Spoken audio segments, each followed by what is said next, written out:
Lewis Hamilton took one step closer to a fourth title with his 72nd career pole position at the Circuit of the Americas. The Briton's path was shadowed by title rival Sebastian Vettel, however, with the Ferrari driver recovering from a tricky start to the weekend to claim a front-row berth just 0.2s behind the Mercedes driver. After handling problems on Friday, Ferrari opted to change Vettel's chassis overnight, and in the build-up to Q3 the German began to find the rhythm that had eluded him in practice. He couldn't match Hamilton, whose time of 133.108 in Q3 confirmed him as the quickest in every session of the weekend so far, but Vettel managed to keep the title fight very much alive by carving out a half-second improvement on his opening Q3 lap to take P2 and a crucial front-row start that makes Hamilton's quest to outscore the Ferrari man by 16 points a tall order should Vettel have an untroubled race. Third place in qualifying went to Mercedes' Valtteri Bottas. In a busy opening to Q1, which saw the bulk of the cars on track, it was Force India's Esteban Ocon who set the early pace with a lap of 141.980. He was soon bounced out of P1 by Valtteri Bottas on Supersofts, the Finn setting a time of 135.309. The traffic upset the opening run of Max Verstappen, who abandoned his lap saying it's a big mess out there. His engineer's response was to tell the Red Bull driver that he had to make the next one count. And Verstappen obliged, jumping to P1. He was quickly demoted to P2 by Hamilton with a lap of 134.899 that he then improved by 0.07 to hold top spot. Behind Verstappen, Valtteri Bottas was third ahead of Vettel, Renault's Carlos Sainz, Williams' Felipe Massa and the second Ferrari of Kimi Raikkonen. The Mercedes and Ferrari drivers all set the best Q1 times on the super soft tires.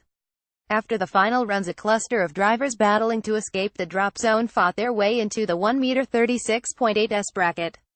It was Haas Romain Grosjean who edged through to Q2 with a lap of 136.835. 0.07 of a second behind, and eliminated in P16 was Sauber's Marcus Ericsson. It was a painful exit too for newcomer Brendan Hartley, with the New Zealander in 18th place, behind Lance Stroll, but just 0.05 of a second behind Grosjean. Also out were Sauber's Pascal Wehrlein in P19 and Haas' Kevin Magnussen in P20. Hamilton was again the pace in the second session, setting a first-run benchmark of 133.560 and eventually shaving just over a tenth off that to finish ahead of teammate Bottas, with Raikkonen third ahead of Vettel and Red Bull's Daniel Ricciardo.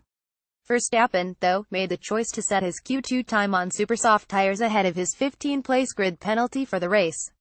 Hamilton maintained his grip on proceedings in the opening runs of Q3, laying a provisional claim on pole position with a time of 133.108.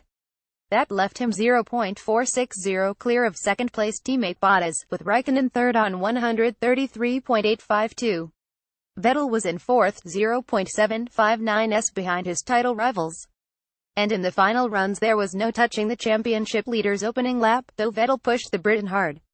The Ferrari driver found over half a second on his final run to seal a front-row berth, but he still ended the session 0.239s down on Hamilton's opener. There was a similar leap in the final runs from Ricciardo. The Red Bull Racing driver opened his Q3 account with a time of 134.130 to sit sixth, but in the final runs the Australian dug deep and found 0.553s to jump to the second row of the grid in fourth spot behind Bottas. There was no such improvement for Verstappen, however. The Dutchman made a small mistake in the penultimate corner, and though he made a 0.2 of a second improvement over his opening time, he had to settle for sixth place behind Raikkonen. Ocon took seventh for Force India ahead of Sainz, with McLaren's Fernando Alonso ninth and Sergio Perez 10th in the second Force India. Click here for the official Kimi Raikkonen website designed and built by Racecar.